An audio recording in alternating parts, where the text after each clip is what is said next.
Hello friends, welcome back. Today we are going to see what is integer programming problem which is called IPP. तो इसको देखने से पहले हम लोग को LPP के बारे में पता होना चाहिए जिसको बोलते हैं लीनियर प्रोग्रामिंग प्रॉब्लम। ठीक है, तो अगर आप उसको नहीं सॉल्व कर पा रहे हैं, नहीं जाने हैं, तो डिस्क्रिप्शन में लिंक दिया हुआ है, वहाँ से जाके आप एक्सेस कर सकते हैं। तो चलिए देखते हैं क्या होता है इंटीजर प्रोग्रामिंग प्रॉब्लम। तो LPP in which all or sum of the decision variable are constant to assume non-negative value is called IPP।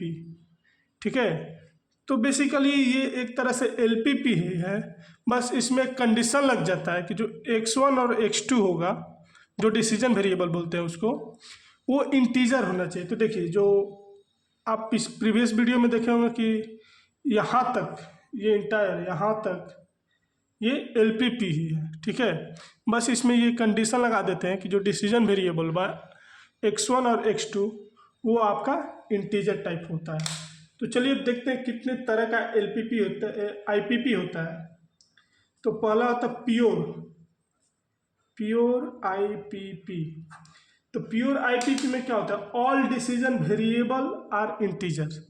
जितना डिसीजन वेरिएबल रहेगा x1 x2 x3 वो सब का सब इंटीजर रहना चाहिए। चलिए एक एग्जांपल देख लेते हैं, जैसे मैक्स जेड। ठीक है, 3x1 प्लस 4x2 कांस्टेंट हुआ sub to 7x1 plus 16x2 less than equal to 52। एक ले लेते हैं 3x1 minus 2x2 less than equal to 18 and x1 comma x2 greater than 0। ठीक है, यहाँ तो LPP तक हम जानते थे। अब देखिए जो डिसीजन वेरिएबल है x1 x2 लिखेंगे, x1 comma x2 are integer. ठीक है, इतना हमको याद रखना है। तो बेसिकली हम लोग देख रहे हैं कि जो जितना इसमें डिसीजन वेरिएबल एक दो डिसीजन वेरिएबल, तो सब का सब इंटीजर टाइप होना चाहिए, मतलब पॉजिटिव इंटीजर होना चाहिए। दूसरा होता है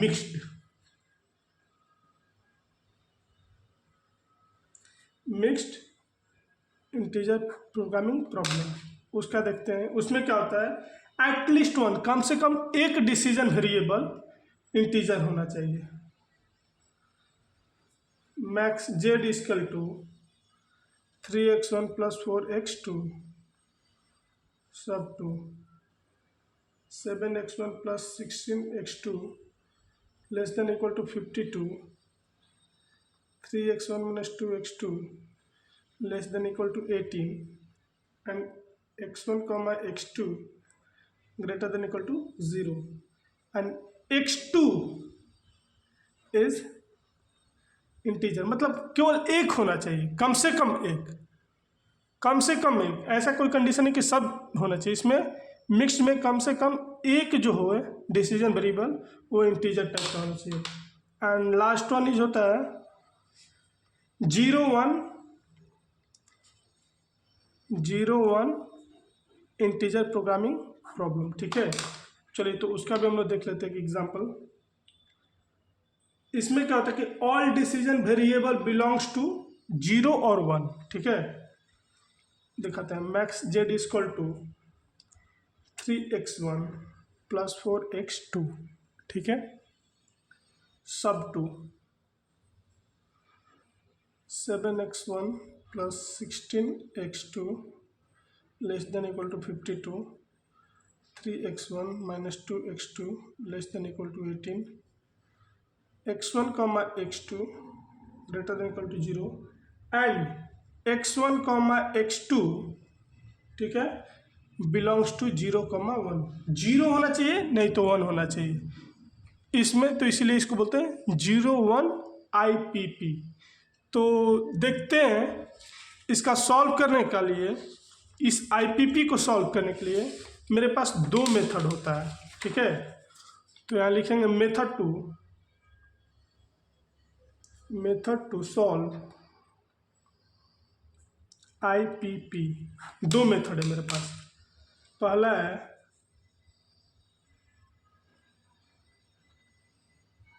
गोमेरी कटिंग प्लेन मेथड, और सेकंड है ब्रांच एंड बॉन्ड मेथड। तो हम लोग इस दोनों मेथड को एक एक एग्जाम्पल से स्टेप बाय स्टेप सॉल्व करके देखेंगे।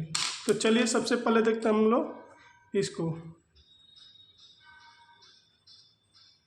गोमेरी कटिंग प्लेन मेथड, ठीक है। तो इसको हम लोग देखेंगे। तो इसके लिए एक क्वेश्चन ले लेते हैं।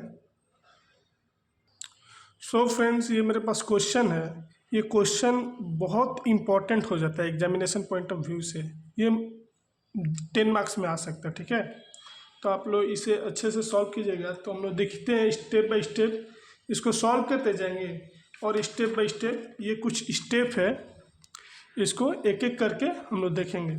तो पहला बोलता है convert minimisation IPP into equivalent maximisations IPP, ignore the integration conditions, ठीक है। तो जैसे पहले हम लोग करते थे कि जो LPP होता है वो हमेशा मैक्सिमाइज में रखा, अगर मिनिमाइज है तो माइनस साइन डाल के उसको चेंज हम लोग कर लेते हैं, ठीक है। तो इसको भी हम लोग सॉल्व करेंगे। तो ये पहला स्टेप तो हो गया। उसके बाद सेकेंड स्टेप होता था क्या, सेकेंड स्टेप होता था मेरा इक्वलाइज करना, ठीक है। तो पहला देख ले कि ये मैक्सिमाइजेशन टाइप का है तो इसको चेंज नहीं करना, तो पहले इक्वलाइज करेंगे। इक्वलाइज करेंगे तो इक्वलाइज करेंगे तो ये क्या बन जाएगा, इक्वलाइज करेंगे 3x1 plus 2x2 plus S1 equal to 5, ठीक है। x2 plus S2 equal to 2, आके लिखेंगे x1 comma x2 S1 comma S2 greater than equal to 0, ठीक है। अब देखेंगे इसका ऑब्जेक्टिव फंक्शन क्या होगा, हो जाएगा आपका max Z equal to x1 plus x2 plus 0 into S1 0 into S2, ठीक है। अब जैसे हम लोग LPP को सॉल्व करते थे उसी तरह देखिए लिखा ना, सेकेंड वाला कर लेंगे। Introducing slack or surplus variable if necessary to convert the given LPP in the standard form and obtain the optimal solution of the given LPP using simplex method। तो हम लोग simplex method से अब इसको solve करेंगे, ठीक है। तो simplex method में पहला काम रहता है क्या, इक्वलाइज करना। तो इक्वलाइज कर लिए हम लोग, दूसरा आप टेबल बनाएंगे, टेबल बना के चेक करेंगे। तो चलिए टेबल बना लेते हैं। तो ये हम टेबल बना लिए हैं। इस टेबल में अब हमको देखना है, इसको फिल करना है। तो फिल कैसे करते थे, CJ यहाँ जो वैल्यू 1 1 0 0, ठीक है। यहाँ पे क्या आता था, स्लैक वेरिएबल आता था S1 S2, और यहाँ पे स्लैक वेरिएबल इसका करस्पॉन्डिंग वैल्यू 0 0, XB में ये आता था, ठीक है। तो ये जगह आपका 5 2, इसको फिल कर देंगे, हो जाएगा आपका 3 2 1 0 0 1 0 1, ठीक है। तो अब क्या निकलना होता था, ZG निकालते थे। तो ये आपका हो जाएगा 0 0 0 0। ZG कैसे निकालते थे, this into this plus this into this. याद रखना, अगर आप नहीं देखें तो पिछले वाला LPP को जाके सॉल्व कर रहे किए हैं उसको आप देख सकते हैं। उसके बाद निकालेंगे ZG माइनस CG। सबसे पहले उसको देख के उसके बाद इसको सॉल्व कीजिएगा। तो ये जगह -1 0 0। तो क्या करते हैं इसमें, सबसे पहले की कॉलम निकालते हैं। तो देखिए दोनों सेम है, किसी को ले सकते हैं, तो हम इसको ले रहे हैं, ठीक है। तो ये मेरा की कॉलम हो गया। तब मिन निकालते थे, याद है ना, min equal to XB divided by key column. तो 5/3 हो जाएगा, ये 2/0, तो इसको नहीं लेंगे, ये लेंगे, ठीक है। तो ये आपका हो जाएगा की रो। तो आउटगोइंग एलिमेंट क्या हुआ, 3, मतलब x1। तो अब x1 को S1 से रिप्लेस करके नया टेबल बनाएंगे और देखेंगे क्या होता है। तो ये मेरे पास नेक्स्ट टेबल है। अब इसका वैल्यू पुट करेंगे तो सी जी, ये जो रहता है सी जी एज इट इज फिल कर देंगे। तो ये आपका हो जाएगा 1 1 0 0, ठीक है। अब देखिए इसको ये रिप्लेस किया, अब गोएंगे तो यहाँ हो जाएगा x1 S2, x1 का करस्पॉन्डिंग वैल्यू है 1, S2 का करस्पॉन्डिंग वैल्यू है 0। तो अब क्या करते हैं, इसको हमको 1 करना है, इसके नीचे को 0, तो ठीक है। क्या रो ऑपरेशन अप्लाई करेंगे, यहाँ R1 अप्लाई करेंगे, R1 डिवाइडेड बाई 3, तो इसको 3 से डिवाइड कर देंगे तो मेरा क्या बन जाएगा, ये हो जाएगा 5/3, ये 1 हो गया, ये होगा आपका 2/3, 1/3 0, ठीक है। ये 0 है तो R2 पे क्या आप कुछ नहीं अप्लाई करेंगे, एज इट इज़ लिख देंगे। तो ये जगह 0 2 1 0 1, ZJ निकालेंगे, 1 हो गया, 2/3 हो गया, 1/3 0। अब इसका निकालेंगे 0 माइनस 1/3 1/3 0। तो देखिए यहाँ फिर निगेटिव है, तो ये मेरा की कॉलम हो गया ये वाला। तो मिन वैल्यू निकालेंगे, मिन होता है XB बाई की कॉलम, ठीक है। तो की कॉलम निकालेंगे तो आपका क्या हो जाएगा, ये आपका हो जाएगा 5/2, इसको इसे डिवाइड करेंगे तो ये हो जाएगा 2/1 इक्वल टू 2। तो सबसे छोटा ये है, इसको लेंगे तो ये मेरा की रो हो गया। तो आउटगोइंग एलिमेंट x2 हो गया, तो अब x2 को रिप्लेस करेंगे इससे, ठीक है। x2 को रिप्लेस करेंगे और नया टेबल बनाएंगे, देखते क्या होता है। तो चलिए अब इस टेबल को फिल करते हैं। ये एज इट इज़ हो जाएगा 1 1 0 0, ठीक है। अब यहाँ क्या होगा, x1 तो एज इट इज़ रहेगा, आउटगोइंग x2 है तो x2 से रिप्लेस हो जाएगा x2, कॉरस्पॉन्डिंग वैल्यू 1 1, ठीक है। तो अब आउटगोइंग एलिमेंट यहाँ पे मेरा 1 बचा, तो यहाँ रो ऑपरेशन क्या करेंगे, R2 एज इट इज़ रह जाएगा, ठीक है, नो चेंज। क्यों, क्योंकि यहाँ पे 1 है, हमको इसको चेंज करना रहता है। तो अब चलिए देखते हैं क्या हो जाएगा, ये आपका ये एज इट इज़ हो जाएगा 1 0 0 1 2। अब हमको यहाँ 0 करना रहता है ना, ठीक है। यहाँ पे इसको 0 करने के लिए हम ऑपरेशन अप्लाई करेंगे, R1 equal to R1 minus 2/3 R2। ये ऑपरेशन अप्लाई करके यहाँ वैल्यू पुट करेंगे, तो पुट करेंगे तो मेरे पास वैल्यू आएगा 1/3 1 0 1/3 माइनस 2/3। तो फिर ZG का वैल्यू निकालेंगे, ZG का वैल्यू होगा 1, ZG का वैल्यू होगा 1 0 1/3 1/3। अब इसका वैल्यू निकालेंगे तो ये हो जाएगा 0 0 1/3 1/3। तो देखिए यहाँ पे क्या हो जा रहा है, ZG minus CG greater than equal to 0। Simplex method में है ना, देखते थे।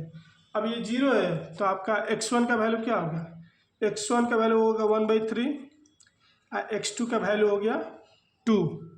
बट मेरे को क्वेश्चन में क्या दिया हुआ है, यहाँ क्वेश्चन में दिया हो कि जो x1 और x2 रहेगा वो इंटीजर रहेगा, ठीक है।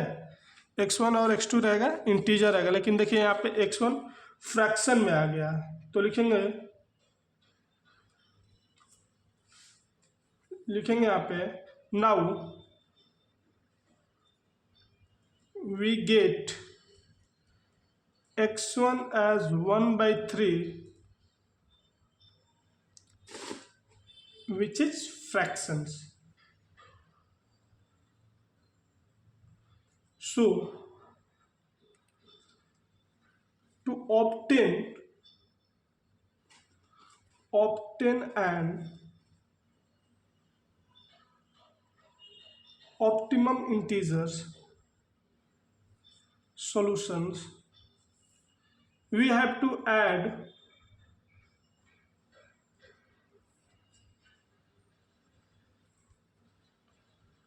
गोमोरियन कांस्टेंट, ठीक है। अब हमको इसको इंटीजर में कन्वर्ट करने के लिए हमको गोमोरियन कांस्टेंट को ऐड करना पड़ता है। तो उससे पहले देखिए ये x1 है, ठीक है, x1 का वैल्यू है 1/3 और x2 का वैल्यू है 2, ठीक है। तो इसका फ्रैक्शन पार्ट का मैक्सिमम लेंगे, ठीक है, क्या लेते हैं, max of fraction part variable का। तो इसका फ्रैक्शन पार्ट क्या है 1/3, इसका फ्रैक्शन पार्ट क्या है 0, ठीक है, इसका फ्रैक्शन पार्ट है 1/3, इसका फ्रैक्शन पार्ट है 0, क्योंकि देखिए यहाँ फ्रैक्शन में कुछ नहीं है। अगर यहाँ पे x1 का वैल्यू मेरे को 2 इंटू 1/3 दिया रहेगा, तो ये मेरा फ्रैक्शन पार्ट हो गया, ठीक है, टू बाई थ्री दिया रहता है, तो ये मेरा फ्रैक्शन पार्ट हो गया। तो यहाँ तो 1 है तो 1 नहीं, इसका फ्रैक्शन पार्ट ये है, यहाँ पे फ्रैक्शन पार्ट 0 है। तो मैक्सिमम कौन सा है, ये वाला है। ये आया कहाँ से, x1 से आया, x1 से आया, ये x1 है ना। तो जो ये मेरा x1 है ये हो जाएगा, इसको बोलते हैं सोर्स रो, क्या बोलते हैं, सोर्स रो। तो लिख देंगे since x1 is the source row, ठीक है। अब देखते हैं आगे, ठीक है, लिखेंगे कि एक्सप्रेस द, अब क्या करते हैं, जो ये मेरा आपका ये सोर्स रो हो गया, ठीक है। अब करेंगे कि ये सोर्स रो में जो निगेटिव होगा उसको हम लोग चेंज करेंगे, प्लस और माइनस करके उसको फ्रैक्शन वाला को तोड़ के कन्वर्ट करके पॉजिटिव के टर्म में लिखेंगे। तो देखिए लिखेंगे एक्सप्रेस द निगेटिव फ्रैक्शन -2/3, ये पूरा में यही है ना, -2/3 as a sum of negative integer and a positive fraction. तो इसको क्या लिख सकते हैं, -2/3 को -1 + 1/3, इसको सॉल्व करेंगे तो यही आएगा, ठीक है। अब मेरा सोर्स रो क्या है, मेरा सोर्स रो है ये। तो एक इक्वेशन बनाएंगे, ठीक है, इक्वेशन बनाएंगे तो क्या लिखेंगे, देखिए एक्स बी में जो वैल्यू रहेगा इधर आ जाएगा 1/3 इक्वल टू, और ये जो वैल्यू ये सब ऊपर में मल्टीप्लाई कर देंगे, ठीक है, नॉर्मली मल्टीप्लाई करके इक्वेशन बनाएंगे x1 + 0 × x2 + 1/3 × s1 -2/3 × s2, ठीक है। तो अब करेंगे इसको सॉल्व करते हैं, तो क्या होगा 1/3 = x1 प्लस ये 0 कैंसिल हो जाएगा, ये हो जाएगा s1/3। अब जो ये 2/3 है, 2/3 को इसको यहाँ पे लिख देंगे, तो क्या हो जाएगा, ये हो जाएगा -s2 + s2/3, यहाँ पे ये पुट करके इससे मल्टीप्लाई कर देंगे तो ये बन जाएगा। तो अब देखिए, अब हमको क्या करना है इसमें, अब यहाँ पे फ्रैक्शनल कट लगाना है। तो फ्रैक्शनल कट क्या होता है, इंटीजर वाला को इग्नोर कर देना है। तो लिखेंगे the fractional cut constant is given by, देखिए ये इंटीजर है, इसको हटा देंगे, ये फ्रैक्शन है और ये फ्रैक्शन, तो लिखेंगे s1/3 + s2/3 > 1/3, ठीक है। उसके बाद लेकिन हम लोग जानते हैं कि क्वेश्चन में दिया हो मैक्सिमाइजेशन टाइप का प्रॉब्लम, ठीक है, मैक्स का, तो ये ग्रेटर देन नहीं होना चाहिए, ये आपका लेस देन होना चाहिए। तो माइनस साइन लगा के इसको कन्वर्ट कर देंगे, ठीक है, माइनस साइन लगा के इसको कन्वर्ट करेंगे तो क्या होगा, -s1/3 - s2/3 < -1/3। अब क्या करेंगे, या इसको अब ग्लोमरी स्लैक वेरिएबल लगा के इसको इक्वलाइज करेंगे। तो इसको इक्वलाइज करेंगे तो क्या हो जाएगा, -s1/3 - s2/3 + g1 = -1/3। ये जो g1 है इसको बोलते हैं गोमोरी स्लैक, ठीक है। तो अब यहाँ पे आगे देखते हैं क्या करते हैं। अब समझिए कि ये आपका एक कांस्टेंट निकला, ठीक है।